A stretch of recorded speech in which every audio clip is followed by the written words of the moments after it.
Well, the wait is over, but first of all, my deep apologies. I guess there is the uncertainty of airport traffic, but you are in, as I am, for a special treat tonight.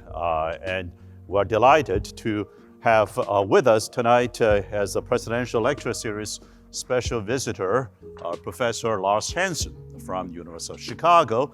Professor Hansen is the David Rockefeller Distinguished Service Professor in Economics, Statistics, and the Booth School at Chicago. And he has, of course, been a pioneer in many areas in economics, including the study of uncertainty and robustness, the difference between risks and uncertainty with applications to, right now, climate economics. And prior to that, a wide range of asset pricing and macroeconomic research.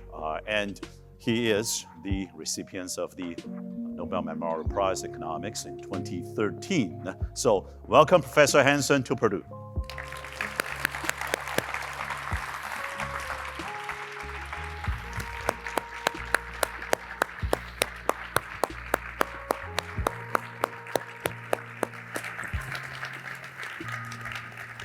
Thank you so much, Lars.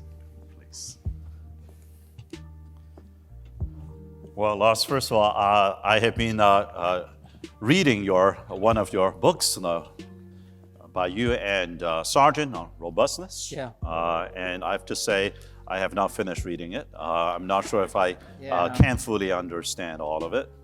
I'm not sure I would recommend that you finish reading it. Well,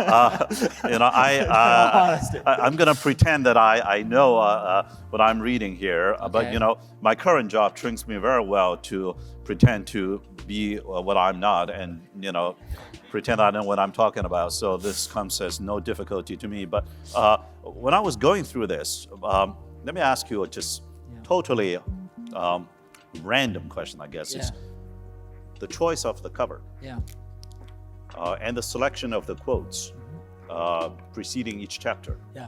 You and your co-author, what was on your mind? What's on our mind? The picture in the front actually caused us some problems. There's an interesting story behind it. So this is a famous, well, I don't know, famous, a painting by Latour called The Cheat. And so that was kind of we viewed that as a way that we should, when you want to be making decisions, there's a possibility things could go wrong, and so you better be alert to it. So that was the motivation behind it. But here's what the issue was. We put that picture on there, and I have a colleague named Stephen Stigler. He's an expert of the history of statistics, and he's a very famous statistician. His dad was a very famous economist. And so Stephen writes this article about robustness, and he mentions our book. And he points out that on our book, this painting, we potentially truncate part of the most interesting part of the painting, and he makes this part of his essay about how the dangers and kind of lopping stuff off when you should really consider them. And so I sent an email to Steve. I said, Steve, I really appreciate all the attention, but this wasn't so friendly. And Steve basically said, all publicity is good publicity, and please send me part of the any money you get from this book. But it turns out that the publisher made us truncate the painting, and it's true that we did leave off a very interesting part of the painting here. So. Well, there's the publisher. So there's always the publisher, right? Yeah, right. Yeah. So I'm going to blame the publisher on that one. You were a PhD student in Minnesota, and Correct. you worked with Chris Sims. Yes. When I was at Princeton, I overlapped a little bit in some meetings, and he's a very thoughtful person and seems to be a great colleague. Yeah. Now, what was he like as an advisor? What was your PhD days like, and then how did you end up in Chicago school? Yeah. So Chris was an interesting advisor. Chris was very, very blunt. He was, not in a nasty way, but he was definitely blunt. And so when I'm getting ready to go on the job market, I go and meet with him, and he tells me the following. It's a really good thing you've got a lot of interviews because you look better on paper than in person. Oh, how encouraging! Wow. And it turns out That's I was uplifting. right. I had a huge number of interviews and I ended up with one offer, but it was a tremendously good one at Carnegie Mellon University, so everything worked out fine. Yes. So I just viewed that Chris not being nasty, Chris just being honest about the situation. And then when did you move from CMU to Chicago? I was at CMU for 3 years, and they're very productive 3 years. I had some wonderful colleagues there. Carnegie Mellon was interesting at that point in time. It basically had virtually no senior faculty, and at the time I thought that might be a liability, but I had just amazing junior colleagues that have gone on to do wonderful things. So I was very, very lucky to have such junior colleagues, and I collaborated with many of them. And it turns out to be a wonderful place. And I overvalued having senior colleagues at that, which I learned subsequently. Well, I've been studying your book and some of the papers that you kindly sent me early on. So I've been fascinated intellectually by both the methods and the spirit of your early work that led to the Nobel Memorial Prize in Economics and your current work as well. So maybe I'll start by asking a question about the method. Now, you're famous for creating many methods, including the generalized methods moments, and you also, through this book in particular, demonstrated how to expand robust control theory into economics with difference level of multi-agent irrationality, modeling, absorbing the worst case shocks, and that's not originally in the engineering context of robust control and so on. When you look back with the various methods that you helped develop and the various limits and bounds that you helped develop, was there one particular method that you say, hey, that's my favorite? Or like all children, they're all equal. I had this kind of bias that the one I'm working on currently is my favorite. The one in the past were, they serve their roles, but they're not currently my favorite. There were very, very different motivations behind them that I guess I kind of strung together in a somewhat coherent fashion. The work I did that got acknowledged for the Nobel Prize, which, if you actually read the paper, it's pretty technical and boring. I think it gets cited a lot by people that don't read it, but that was fine with me. But anyway, it's not illegal to cite a paper without reading it. Yeah, apparently, which I guess played to my advantage. But it was, the motivation behind it was that if you take a dynamical system and you could try to analyze the whole system simultaneously, and that was in many cases hard, and in many cases you weren't 100% confident in the entire dynamical system. And so are there ways to do certain shortcuts to learn about, in order to make progress on understanding? That's why I often say the primary motivation was how to do something without doing everything. And so we try to figure out how to isolate ways to look at part of the dynamical system, respecting the fact that there was other stuff going on in it. And so that was the basic motivation. It was kind of how to deal with this partial specification of a fully dynamic model.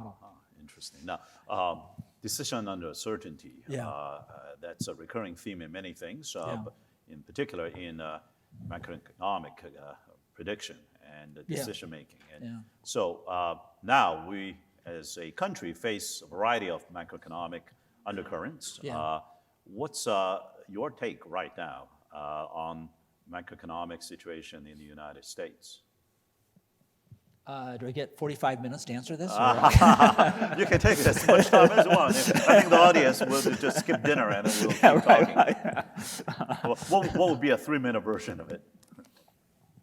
What were the challenges and the like? The challenges, or there's a lot of uncertainty around. Sure. Tax and budget and deficit. Yeah, absolutely. So there's some parts of this situation that I'm frustrated because it's basically being ignored. If you look at the fact that our government debt right now to GDP is essentially as big as it was since World War II, is quite an accomplishment, not necessarily a very good one. Sooner or later, we're going to have to address that issue, and it seems to always be later. And neither party wants to talk about it now. One wants to raise expenditures, and the other wants to reduce taxes. And as far as I know, both of those contribute to the problem, not to the solution. So I find that interesting. Climate change is kind of a long-term challenge, and in truth, I think it's kind of dropped off the radar screen of both parties. I think both kind of, one pays kind of lip service to it and has done some token stuff. I think is very limited, and the other one tries to pretend it doesn't exist. So governments seem to struggle with this notion that some problems are long-term, and politicians care about what's going to happen in the next few years, and that creates a variety of serious problems. And these are just two examples of it.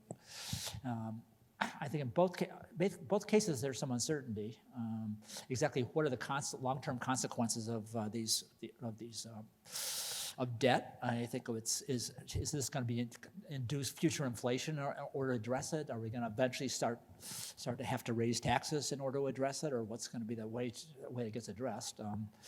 I guess maybe the good news for me is we can kick it down the road and it'll just be my son's problem. But I don't feel that good about it.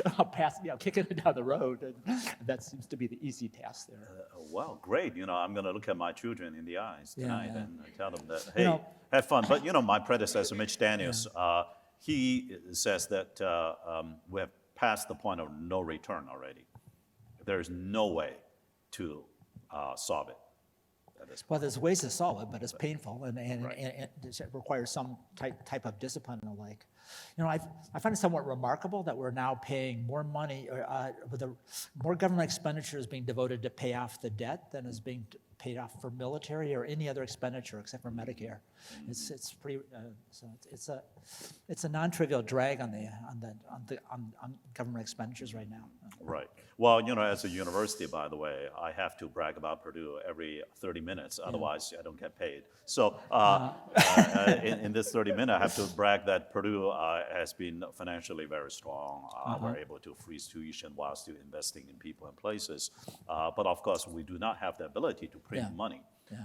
And our distinguished colleague here, the inaugural dean of the Mitch Daniels School of Business here, so Jim Buller, I remember when Dr. Buller first arrived about a year ago, often I listened to his introduction to a new audience who say, when he was for 15 years president of Federal Reserve Bank in St. Louis, he could just go print money, and here now he has to beg for money instead of printing money. So begging, printing, slight difference. Yeah. But, let's talk about this climate economics that you're working on right now, and you highlighted in particular both risks and uncertainties and the distinction between the two.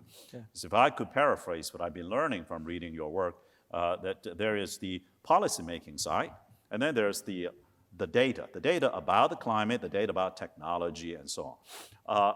Well, the data goes through some model. Now, the data is incomplete, the model is overconfident, and so there's the uncertainties there. But then there's also the risk appetite of pros and cons, and the prioritization, which are intrinsically somewhat subjective to start with, let alone the uncertainties embedded in the policymaking.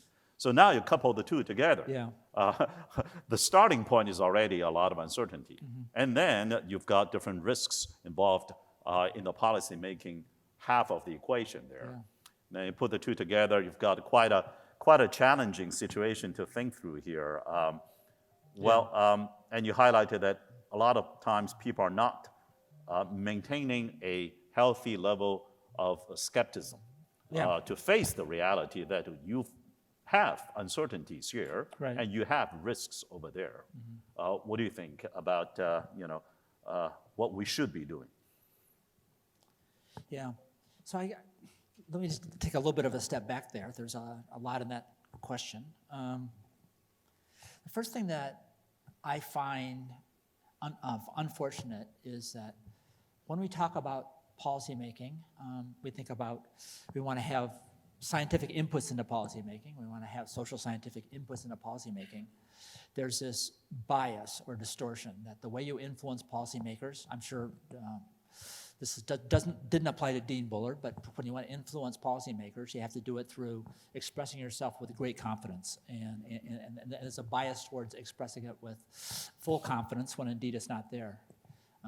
I like to tell the story that my co-author Buzz Brock related to me.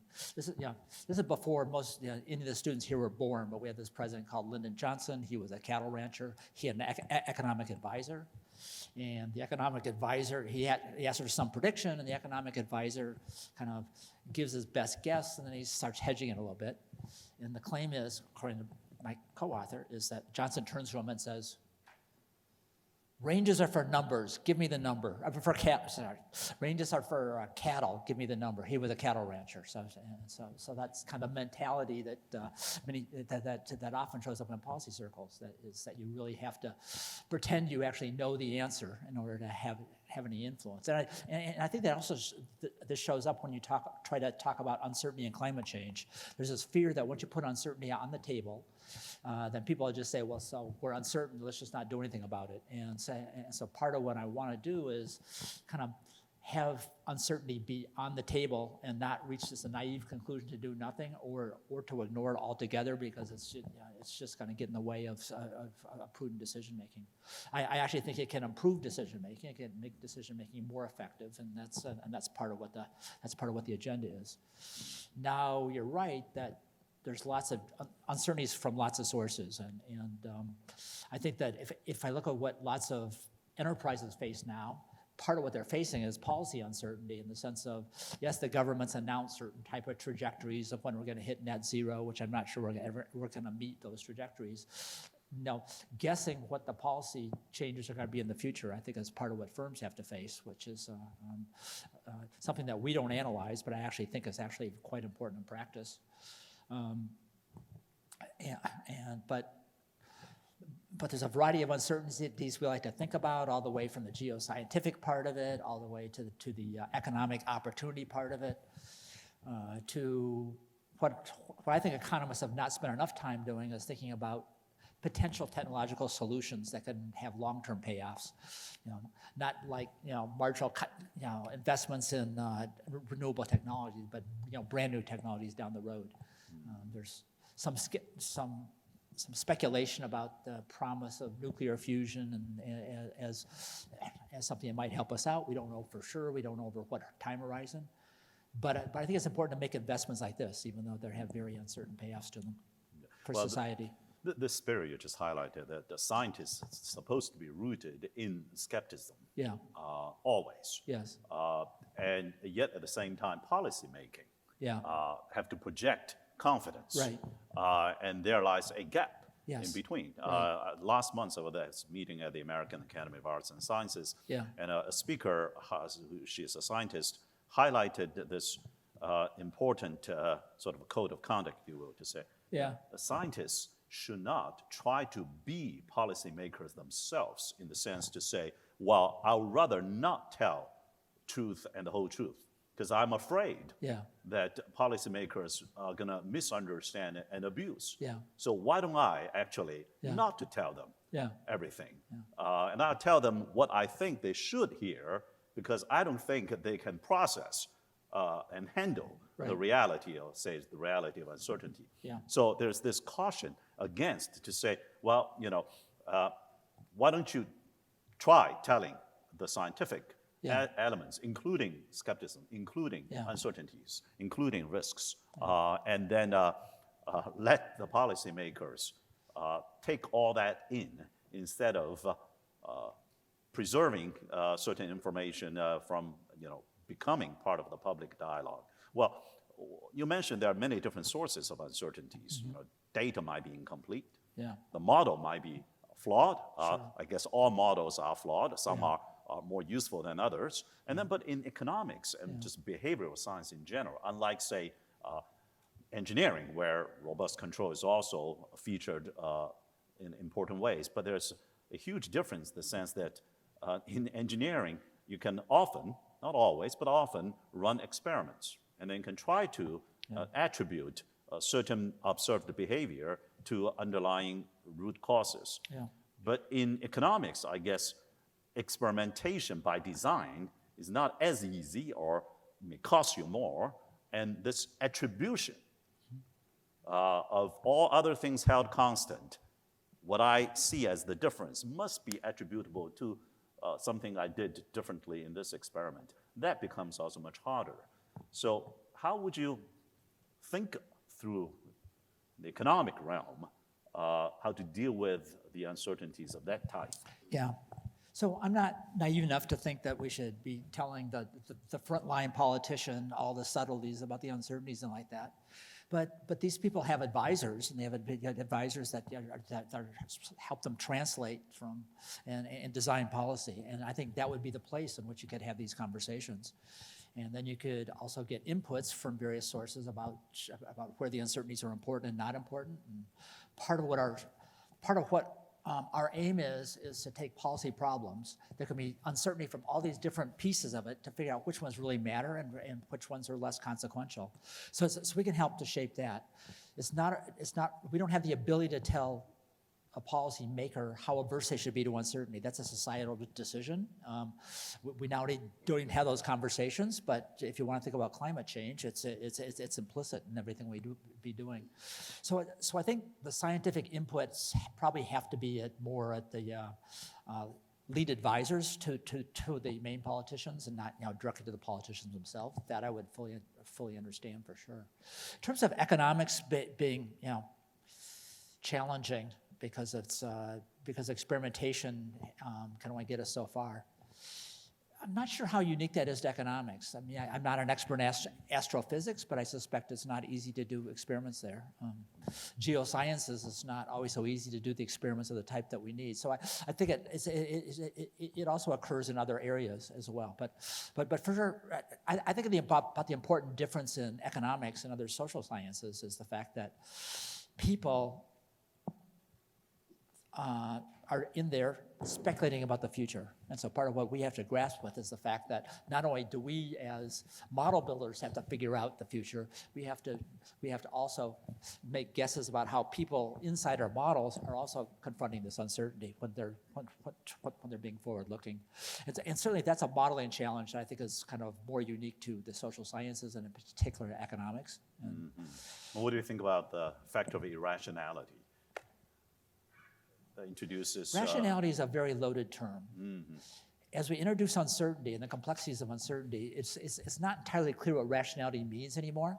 I have decision theory friends, and they build these axiomatic systems. And different axiomatic systems give different representations of what it means to be rational. So I do think so when it comes to uncertainty, I think we're not about trying to determine what's rational. It's more about trying to determine what's prudent, because it's I think. Rationality, you can interpret it very narrowly. Then, of course, people are obviously irrational in a variety of ways, and there's complaints about rationality as economists use them sometimes. Sometimes they're well-founded, and sometimes it's that we don't recognize that models are approximations, and sometimes that's a good one, and sometimes it's a bad one.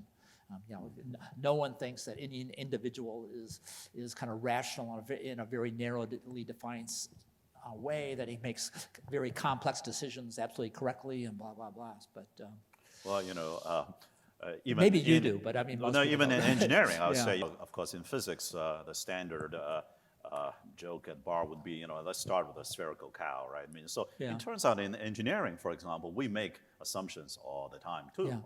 In fact, I used to tell my PhD students that don't be depressed if your results are not to your liking. Just make a different set of assumptions. It's going to come out the way you want. There got to be a meta theorem in every discipline that with sufficiently tweaked assumptions, any results can be derived. Absolutely.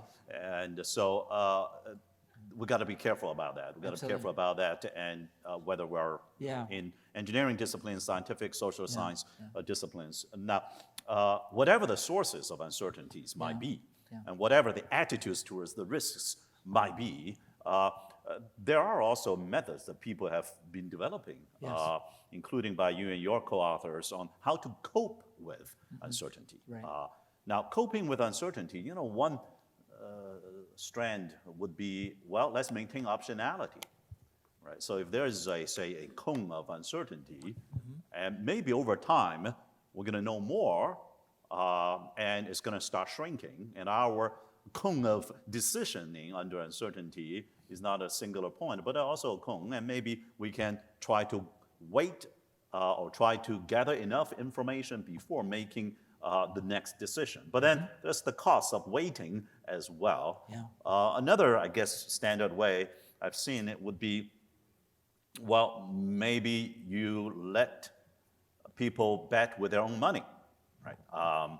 Maybe the private sector investments, and you mentioned this in one of your ongoing papers, is going to demonstrate whatever they say on TV, just look at how they allocate their own personal resources, their company's resources. Maybe that's a tell. However, the way that they react to governmental policies is also reflected there. So then it's sort of hard to tell, are they investing there because of government incentives and penalties, or are they doing that because they privately have a certain signal that they are following?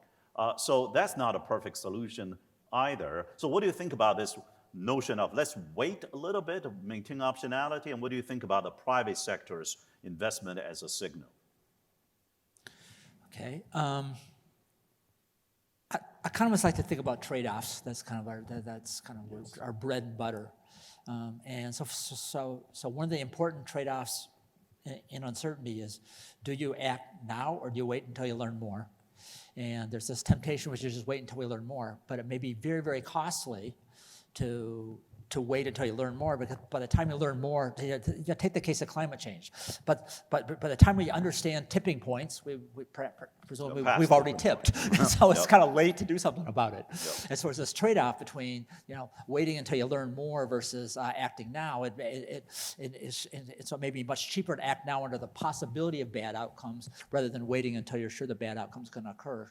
I think it's a very, very important trade-off, and it's one that I think is underexplored, and I think it's but I think it should be central in a lot of policymaking discussions. So I think that's that's very important. Private sector is interesting. There's many aspects of this private sector aspect of things. I think, in general, I'm a little bit nervous when we think about government's job should be venture capitalists, because I think private sector venture capitalists are probably better at this stuff than governments. So I'm a little bit nervous to make the governments be green venture capitalists, just because I'm not sure what the most wise decision. There'll be political distortions, and there'll be a variety of ways it can get derailed. On the other hand, if you're really talking about certain type of technological advances that are in a very large scale, it may be hard for the private sector to do this on their own. It may require basic science and development, scientific advances and the like. And so in the early stages of those type of technological advances, I think there might well be a very important role for government. If I think of the case, again, I'm not an expert on nuclear fusion, but if I think of the case of nuclear fusion, I had organized a conference about 6 months ago, in which we had Steve Colley from Princeton, who's kind of the head of their nuclear fusion lab there. And so he made a couple interesting statements. The first one was that, the thing about nuclear fusion is that we used to always say it was 30 years away. Now we say it's always 10 years away. We must have made progress. But the other thing that he noted that was quite interesting, that yes, right now what's happened is various governments around the world are making some investments in terms of the early stage development. But venture capitalists it's already on their radar screen, and they're already starting to make investments in this area. And so part of the challenge of good policymaking here is when you transfer things from the government to the private sector. And I think it's, once we start establishing economic viability, I think it's really, I think the private sector can start being much more effective at it. The other aspect of your question, I'm not sure I have a great answer to. I mean, part of what government does is it creates uncertainty, and it makes the private sector have to face it.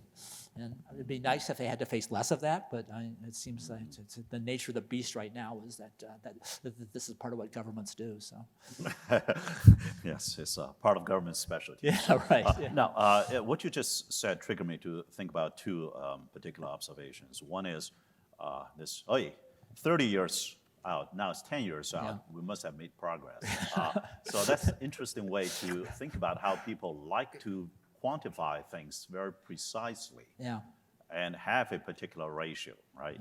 Whereas in reality, if you're always 10 years out, there's not much of a difference than always 30 years out. So this human, I guess, psychological condition to say that I will feel a lot more comfortable if I can put quantitative measurements around it and be very precise about that as well.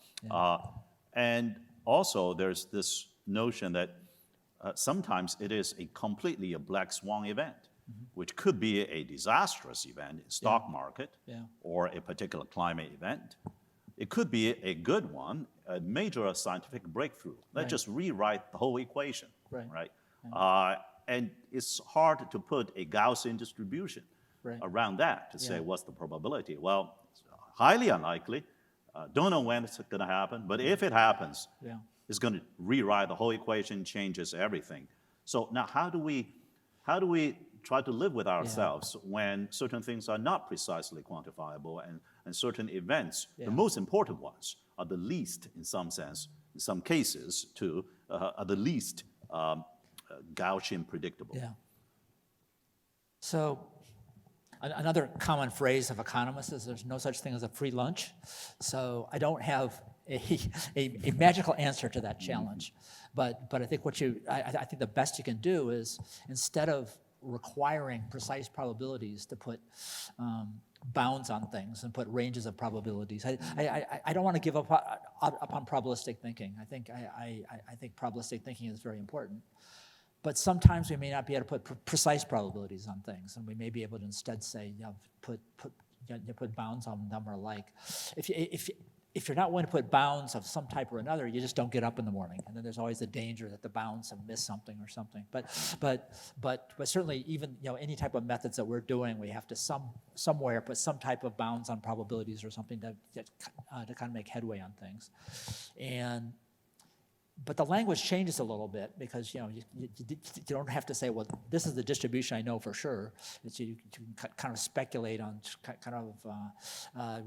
with a little bit less confidence in terms of your probabilistic statements. And so that's kind of a preferred way I like to think about things. You were talking about the links to control theory and engineering, and certainly our work has some very important links there. But it also has to a field that's called robust statistics, under which you take the subjective inputs and you try to do sensitivity analyses over it. And I think a lot of what our work is operationalizing what smart decision makers are already doing, that they're doing some type of sensitivity analysis intuitively or informally, and making sound judgments, asking, well, here's my best guess, but it might not quite be right what's going to happen. And that's, I think that mental process has been around for a long time, and in many respects, we're just trying to make it systematic and formal.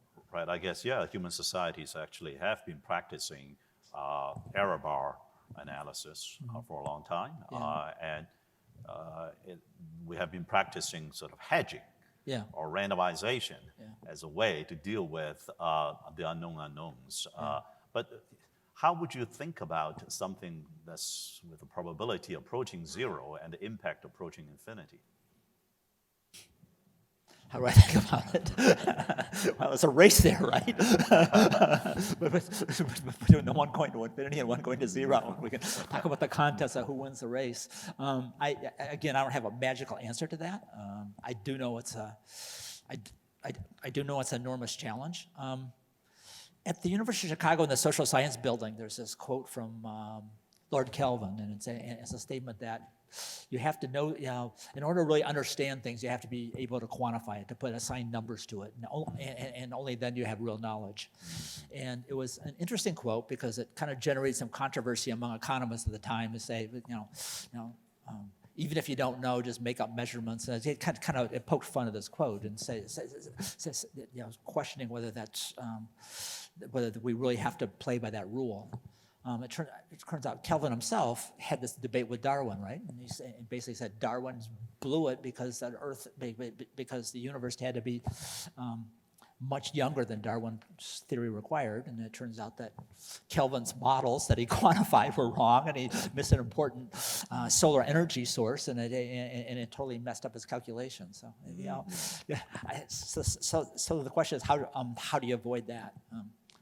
Yes, well, you know, messing up calculations is also, you know, a specialty by many of us. And I remember you quoted Albert Einstein, one of the quotes you provided, one of the chapters in this book, to the effect of uncertainty is irritating to live with, but certainty is absurd. Yeah. Yeah, well, you know, I prefer to have a happy and easy life, and if it's absurd, so be it. I'm all right with that. Now, let's talk a little bit about this robustness, right? The title of your book here, and fragility. Yeah. And there are many different sources of robustness and fragility. Yep. In fact, the figure that you included at the beginning of the book, which you paraphrased from John Doyle. Right. And he was making fun of, I guess, modern control theorists from, right. You know, a person holding a hammer and right. Everything looks like a nail to a person next to a microcomputer, so everything can be solved that way, to what he would call a modern control theorist with a free parameter. So you can get anything done with a free parameter, let alone many free parameters. Yeah. So how do we think about parameterization? Now, in fact, then within the same chapter, see, I actually did read first chapter at least. Then it got too difficult for me. So, you know, you had to use parameterization as well. You had to pick a definition of a notion of distance between two distributions. Absolutely. You have to pick max-min as a way to think about it. But that's a bit more of a mindset. But you say, you know, are we just putting a prior on this thing? So sort of there's no way to get out of parameterization. And once you have parameterization, you're going to have some parameters. Yeah. Maybe there's one free parameter at least. And now it's not clear whether you are solving the problem or you're just, you know, playing with your own model. So how do you think about parameterization, the inevitable evil, the slippery slope? I don't know, is it inevitable evil or an inevitable virtue? But so I think models, I think of models as doing a type of, this might sound derogatory, but I don't mean it so, as a way of doing quantitative storytelling. You have this model and you see where it takes you and it helps you think about the world. It's not, there's no notion that this is the whole story. This is but we somehow think through the lens of the model, it can help us understand things. And it necessarily abstracts from some stuff and it focuses on others. Then one place where uncertainty comes into play is beware. There's this quote by St. Thomas Aquinas that I often bastardize. St. Thomas Aquinas said, beware the person of one book. So I say, beware the person of one model. And in fact, you know, in many sets of circumstances, there may be multiple potential explanations, and you ought to be open to these different ones if you want to be making smart decisions and not just load everything on one of them. Right. Well, certainly there's usually no proof of a uniqueness of a model. Yeah. There may be a uniqueness of the optimizer, but not the model itself. Building a model is a subjective activity. Of course, you look at historical evidence to try to guide it. You try to ask, what questions do I want the model to address? And it's but I don't think I don't necessarily view that highly parameterized models as evil or something, because depending on how you construct them, they can be incredibly insightful. Just the danger is if you take them too literally. Yeah, and that I think is the important task. So maybe let me ask this equally provocative question in a harsh and mean way as well, but in a slightly different manner. Would you prefer a model with fewer parameters? Like if, say, one of the things that John Doyle, if I'm paraphrasing him, is sort of simplicity tends to lead to robustness, and complexity tends to lead to fragility. Yeah. Well, you can look at simplicity of design and synthesis, or you can look at simplicity of analysis and models. Yeah. So let's look at that half of the equation for now. Yeah. Would you say if Occam's razor with multiple models all available with the same level of explanatory and predictive power, would you prefer the one with fewer parameters? So I certainly think that simplicity is a virtue.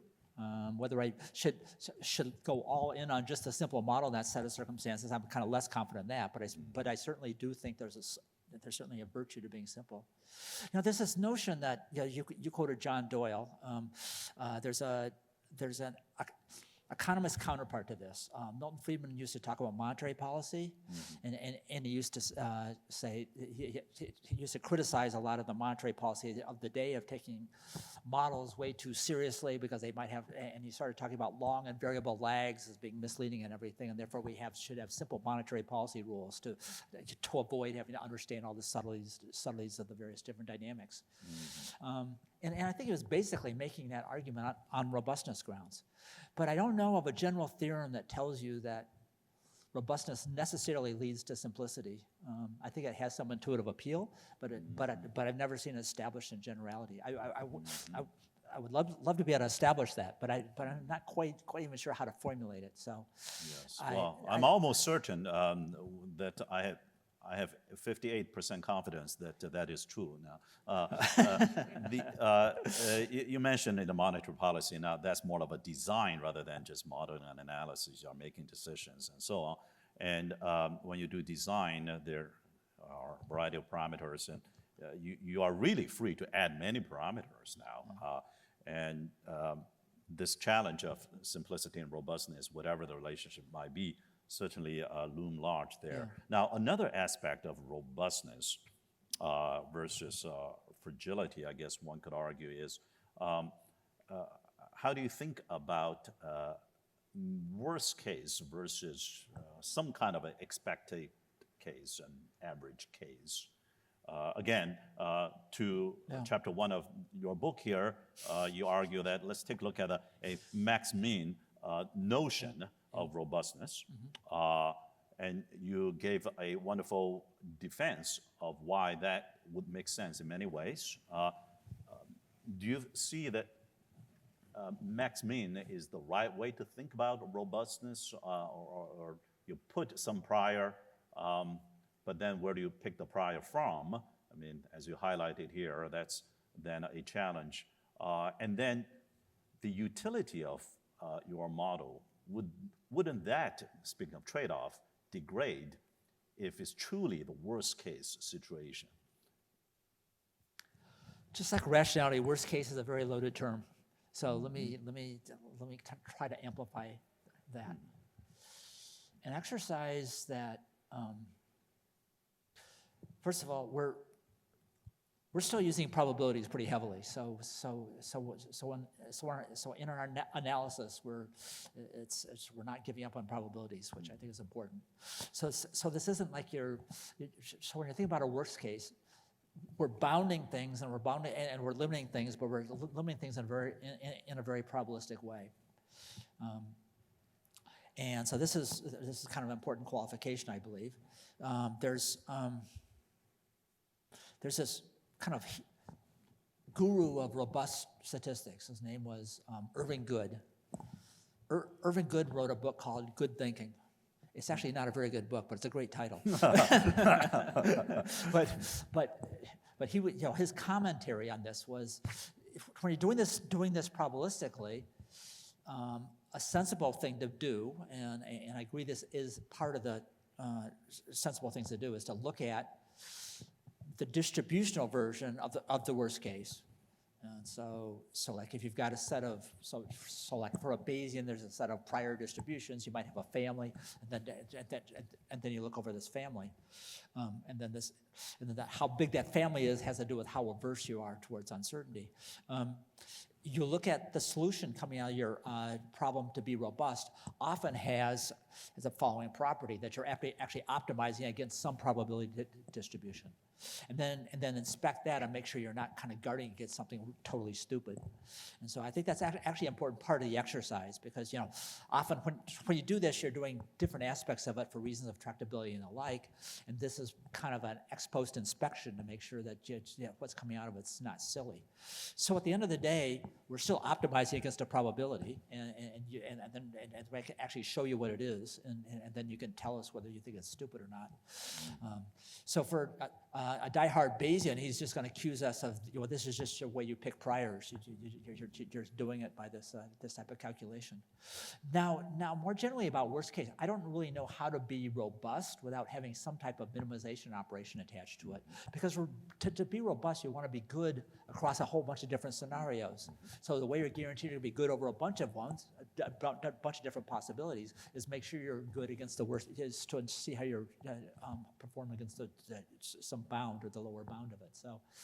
So I kind of view the minimization as just kind of a operational step in order to achieve some form of robustness, and I kind of don't know how to do it without some form of minimization. I just haven't seen an alternative. Well, maybe one more question on this topic, particularly around the human urge and yearning to do parameterization. So folks from certain fields in computer science or discrete mathematics, for a while, and especially these days with big data just going through AI models, if I give them a bunch of dots, if you give it to me, I'll say, what do you see? I say, I see a parabola. I say, what parabola? They say, I only see discrete dots. But can't you see, they follow more or less, you can fit them with a parabola. Say, why would you want to fit them with any curve? I only see discrete points. I do not see anything underneath the discrete points. And I don't need to see anything, because just give me the discrete data, and I put it into what we now call AI machine, and then they will make some prediction. You don't understand why they made that prediction. It kind of works. So, well, that's the end of that story. How do you think about that philosophy there? There are only discrete data. There is no continuous model behind. A continuous model is, of course, an approximation of the discrete data. I don't have any, I guess I would give a simple answer to that. But I think there's something more fundamental to your question, and I'd like to address that.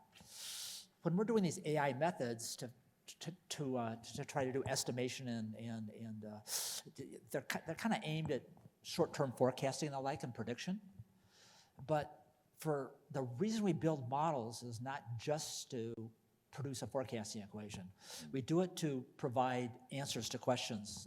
Economists would call these like counterfactuals. You would say, hypothetically, suppose I change the world in this way, or suppose I change this part of the economy in this way, what's going to happen?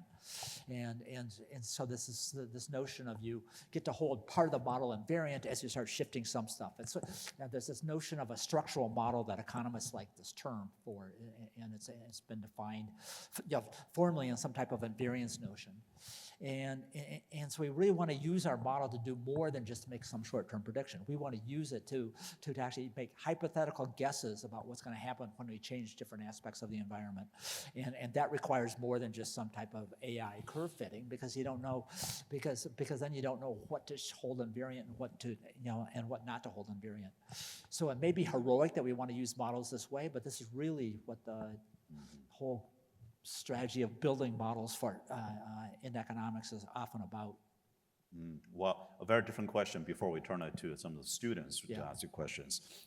As you know that we have the Daniel School of Business going through this reimagination with a lot of excitement in faculty recruiting, in student experience, in new degree programs, and many other things that Dean Bullard and the team have been working on. What would be your advice coming from Booth School, from your experience there, to this reimagined business school at Purdue? Yeah, it's interesting. So, although I'm attached to the Booth School, I don't teach MBAs. It was part of the deal was I would come aboard if I didn't have to teach Do we MBAs. have that kind of deal to don't teach master in business technology? But so it's my understanding that standard MBA programs are getting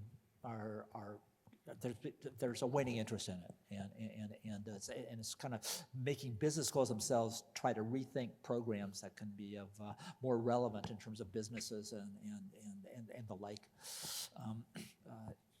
different from the more conventional MBA training. And so I think there's a lot of push in that direction. At Chicago, for instance, there's a push also to figure out, the current administration is worried that a lot of the majors that are produced don't lead immediately to jobs, and so they want to add on to this an extra year of kind of training with a business school involvement to kind of try to help students become more employable. I think the idea of combining stuff, like this obviously is already underway and under thought, but combining the notions of engineering strength with knowledge of finance and other business disciplines can be a very powerful training for a person, not only to get an initial job, but to see how their job progresses over time. It's going to open the door to advancements and the like. And pushing that direction would seem to me to be a very productive thing to be doing, and it's something that's very wise. And Chicago's doing other things like trying to connect to data sciences and economics and other stuff like that. But I do think this hybridization, thought through in a very clear way, can be quite potent. Wonderful. Well, let's turn to the students. We have about 10 minutes. Please. Thank you so much, President Chiang and Dr. Hansen, for being here. I know you guys both came from, out of town, so yeah, happy to be here. My name's Christian Lowe. I'm a current junior majoring in economics. So I guess I'll kind of just start where you guys both left off. So you guys kind of touched a little bit on this notion of interdisciplinarity, kind of combining certain, fields. And your research obviously touches a variety of different topics. And as an econ major, the thing that initially got me interested in econ was just the amount of different fields that economics touches. So I guess, in your opinion, how important is interdisciplinarity to a successful career, and how has it impacted your journey in your research? So I get my reaction to this is, I think it's important to have some basic core training. Interdisciplinary research is something that is often done poorly, in some circumstances is done well, and when it's done well, it can be very potent, but it's often like superficial stapling together of ideas from different places and kind of mixing a pot and hoping it works, and it can be easily not very useful. I think when you're getting training, you got to make sure you have some type of core training somewhere, and then work on broadening. I think if you broaden yourself too early in your education, you may be kind of exposed to lots of things and not particularly an expert on anything. So even though I applaud the interdisciplinary aspect, make sure you've got some basic core training in at least one of these areas, and maybe down the road you can expand it into other ones and subsequent degree programs and the like. Thank you. Next, please. Thank you, Mr. President and Professor Hansen. I'm Talha. I'm a PhD student at the economics program. I want to follow up on the AI discussion that you had. So my exact question is, from a macroeconomic perspective, what new theoretical frameworks or tools do you believe that economists need to develop to effectively model the economic impacts of AI, especially in areas such as strategic interactions among these AI companies, or even in the future, maybe interactions between the AIs themselves? That's a very good question. I wish I had a great answer for it. So AI is a little bit of uncharted territory right now, and it's kind of obviously a very powerful tool if used wisely and the like. And it's very clear that that both businesses and even scientific enterprises are picking up on it and the like. And so, how to put this to the best use, I think, is very important. I think there's ways to use it, and I think there's ways to abuse it. I'm not sure I have the golden answer to the right way to use it, but I do think it's very important to do it. I was I was stunned when one of my co-authors sends me this podcast and he tells me, "Oh, this is a great podcast on our paper," and I thought our paper had been underappreciated, and this is podcast, and it was just wonderful. I said, "So what's the source of this?" It turns out it was an AI-produced podcast. I had no idea when I was listening to it. I was totally deflated now. Here's my research finally getting attention. It was generated by AI. But anyway, yeah, it's pretty amazing some of the stuff that AI can do, but it's also very easy to abuse it as well. I think it creates a lot of interesting challenges, both for education and how to use it wisely. I'm not sure I have a great answer for your question. I think it's a tremendous thing to be thinking about as far as research ventures going forward. And at what point in time do we want to put some type of controls over it, do some type of monitoring of it and the like? I think are very interesting questions. So I'm afraid I'm going to punt on your question, but it's a good one. I forgot to run an interesting experiment to ask ChatGPT, what should I ask you? I didn't do that, right? So actually I did the hard work of reading your paper, recent paper, part of your book, and how do we know that for sure, though?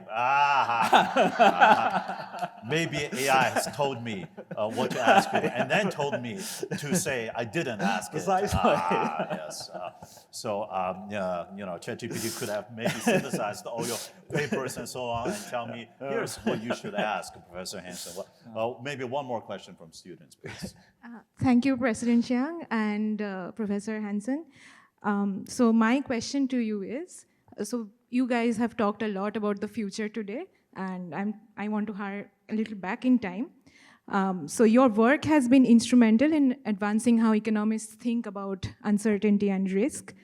What do you see as the major breakthroughs over the years that have allowed economists and other scientists to handle or grapple with risk and uncertainty about the future? And how have these developments influenced real-world policymaking up to this point? So you want me to kind of look back at some of the different contributions? Yeah. It's been really. My research in this area has been a lot of what economists would call learning by doing. And I've been kind of learning stuff at the same time I'm trying to do it. And